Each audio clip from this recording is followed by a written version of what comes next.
पहला दिमाग में धन रहता है, दूसरा दिमाग में भोग रहता है, और जो इनको थोड़ा दबा पाया भजन से तो तीसरा दिमाग में रहता है हमारे यहां नाम हो जाए, लोग याद रखें। में कोई पागल बना रहा है तो धन की इच्छा पागल बना रही है। इसलिए अगले शब्द कह रहे धन दौलत कछु काम न आवे, सबके दिमाग में एक रुपया ही छाया हुआ है। बड़ा विचित्र खेल, खर्चा करने में छाती पीड़ा पैदा, संग्रह करने में संग्रह करते करते मर गए। गांव में धन एकत्रित करके दीवाल में गाड़ दी, मोटी मोटी मिट्टी की दीवारें हो गई और मर गए। जब दीवाल खुदी तब पूरा जीवन कंजूसी करके समेट कर यहां बैंक बैलेंस में जमा करते करते गणना में सुख का अनुभव रहा, इतना इतना और जमा, इतना और जमा, मर गए। किसके काम आएगा? क्यों नाम रूपी धन एकत्रित ना कर पाए? क्यों धन के द्वारा गौ सेवा, साधु सेवा, समाज सेवा, नाना प्रकार की भागवतिक सेवा, ये क्यों नहीं लाभ ले पाए? ये धन का बहुत बड़ा प्रभाव है, माया का बहुत बड़ा अंग है जो हर एक के दिमाग में अपना असर किए हुए। हम जो भी प्रोग्राम करें उसका परिणाम धन हमारा होना चाहिए, चाहे वो कथा हो, चाहे वो यज्ञ हो, चाहे वो पूजा हो, जो भी हो। कोई बिरला ऐसा करता है जगत में, ऐसा नहीं कि नहीं है, कोई बिरला ऐसा करता है कि इसका फल हो श्री कृष्ण प्रेम लक्षणा भक्ति है। ऐसा नहीं कहते कि नहीं है, पर सबके दिमाग में एक यही है कि जो मैं कर रहा हूं उसका परिणाम अच्छी धनराशि मिलेगा। इसलिए क्या कह रहे कि पछताओगे बाद में। क्या पछताओगे?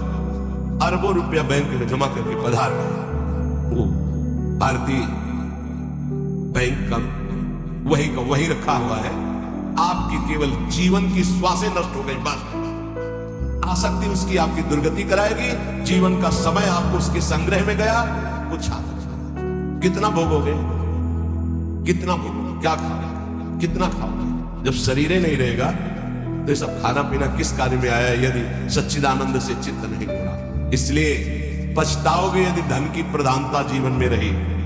तो आप सच्ची मानिएगा, आप जितने लोग बैठे हो विचार करके अभी देख लो, वृंदावन की भूमि में बैठे हो।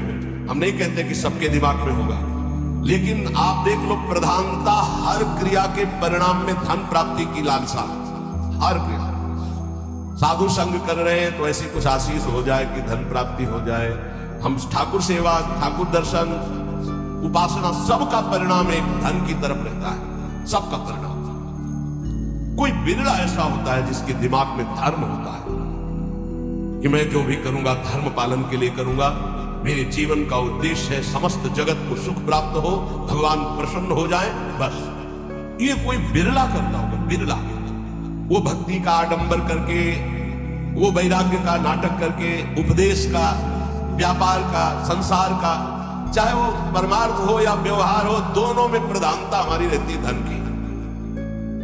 ये भगवान की प्राप्ति में बहुत बड़ी बाधक बनती है। कंचन देखत ही यह जगत संगाती, सबसे ज्यादा संसार में संगाती माना जाता है विपरीत शरीर को। काम, दूसरा है काम, विपरीत शरीर का संगाती, इसके लिए प्राण देने के लिए तैयार है। और जबकि वासना की निर्वासनिक स्थिति भगवान से होगी, किसी शरीर भोग से नहीं होगी। उससे तो जैसे अग्नि में और घी डालते जाओ तो बढ़ती चली जाती है, ऐसे ही वासना की शांति भोग में नहीं, त्यागात शांति निरंतरम। लेकिन ना जानने के कारण पूरे के पूरे जीवन नष्ट हो जाते हैं केवल भोग चिंतन से।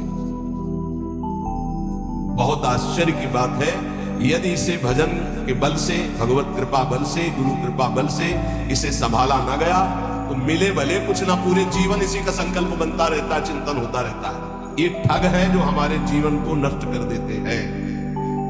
कामिनी के संग की लालसा भगवत प्राप्ति की, जैसे पहला था धन की प्राप्ति की लालसा, ऐसे ही जितना भी धन कमा लो, जितना भी सब कर लो, अंदर एक लालसा बनी रहेगी, भोग भोगने की। ये अगर भावना शरीर भोग की बनी रही, ये भी भगवत प्राप्ति नहीं होने देती। कितना कब तक भोगोगे? जब शरीर ही छूट जाएगा तो कौन तुम्हारा साथी होगा? बहुत विचित्र बात, बहुत विचित्र बात। देखत को ये जगत सगाती। इस संसार में केवल देखते देखते पूरा जीवन हो गया, कुछ नहीं देख पाए। 50 साल के हो गए, 40 साल के हो गए, भोगते भोगते जीवन व्यतीत हो, कुछ नहीं भोग पाए। क्या है? असंतुष्ट, वासना। इसी तरह से जितने संबंध है सब धोखे के संबंध है। उनमें यदि भगवत भाव करके नहीं जिए तो वो बंधन कारक है, धोखे में समय गया। पहला दिमाग में धन रहता है, दूसरा दिमाग में भोग रहता है, और जो इनको थोड़ा दबा पाया भजन से तो तीसरा दिमाग में रहता है हमारे यहां नाम हो जाए, लोग याद रखें। किसको लोग याद रखें? भगवान को याद नहीं करते, तुम्हें याद करेंगे। भगवान को नहीं याद करते, जिनके याद करने से कल्याण हो जाता है, तो तुम्हारे को कौन याद करे? बोले यार कुछ तो ऐसा हम कर जाएंगे। कितने का कर जाओगे? क्या कर जाओगे? अरे जिन्होंने अनंत ब्रह्मांड बना दिए उनका नाम नहीं ले रहा, तो तुम एक दो महल बना दोगे, एक दो गौशाला अस्पताल खोल दोगे, तुम्हारा नाम चलेगा। श्री कृष्ण ने अनंत ब्रह्मांड बनाए, सब थोड़ी नाम जप कर रहे हैं उनका। तुम्हारा कौन नाम जप करेगा कि भाई बहुत यश कीर्ति की आखिरी चाह। इसीलिए कह रहे हैं कि ललित किशोरी द्वंद्व मिटे ना, आनंद कंद बिना हरि चीने, मन पचित है भजन बिन कीने। थोड़ा समय रह गया है, जितने सत्संग सुन रहे हो इतना समझ लीजिए, अब हमारे जीवन का थोड़ा समय रह गया। अब तो जाग जाओ, इन 3 में सोना बंद कर दो। ललित किशोरी जी कहे ये जो धन की लालसा, बोले तुम तो बाबा जी हो, तुम्हारा चल जाएगा, हमारा गृहस्थी में बहुत जरूरतें हैं, धर्म पूर्वक कर्तव्य कर्म करो, उससे जो मिल रहा है संतोष धारण करते हुए अपनी स्थिति के अनुसार ब्याह बरात जितने कार्य है सबका होता है सृष्टि में।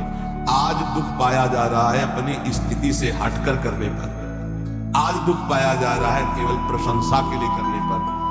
अगर आपकी स्थिति गरीबी की है तो आप किसी गरीब वर्ग को ढूंढिएगा, आपकी पुत्री सुखी रहेगी। ये भ्रम छोड़ दो कि थोड़ा हमसे बड़ा धनी हो, बहुत हानि हो जाएगी। अगर आपकी स्थिति है और अपनी स्थिति के घर में बेटी का ब्याह करोगे तो बहुत सुखी रहोगे। अगर अर्थ की प्रधानता रखकर बेटे का ब्याह करोगे तो दुखी रहोगे। देख लेना, परिणाम में देख लेना। इसलिए धन के लिए तुम इतना व्याकुल मत हो, कर्तव्य कर्म करो, जैसी परिस्थिति उसके अनुसार चलो।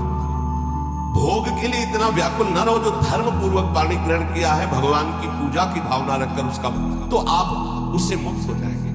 नाम चिंता मत करो, नाम जप करो तो तुम्हारी विमल कीर्ति यहां नहीं भगवान के दरबार में होगी। ये मम जन है, ये मेरा जन है।